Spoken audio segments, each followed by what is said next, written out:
અમદાવાદમાં કાયદો અને વ્યવસ્થાના ખૂબ જ પોલીસકર્મીઓએ ધજાગરા ઉડાવ્યા છે.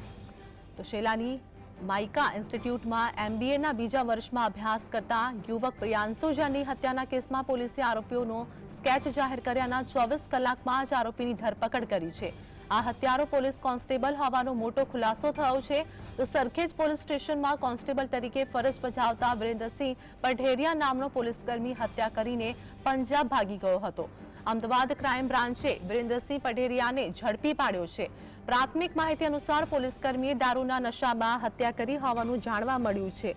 ઉલ્લેખનીય છે કે જગ્યાએ હત્યા થઈ હતી જેની આસપાસ 1 કિલોમીટરમાં કોઈ પણ CCTV ન હતા, પરંતુ સ્થાનિક સૂત્રો પાસેથી માહિતીના આધારે તપાસ કરતા જાણવા મળ્યું હતું કે બ્લેક કારમાં આવેલી વ્યક્તિએ હત્યા કરી હતી. ત્યારબાદ વિરેન્દ્રસિંહ પઢેરિયાએ તેની કાર અવાવરૂ જગ્યાએ મૂકીને પંજાબ ભાગી ગયો હતો, પરંતુ પોલીસે એક પછી એક કડી જોડતા હત્યાનો ભેદ ઉકેલાયો હતો.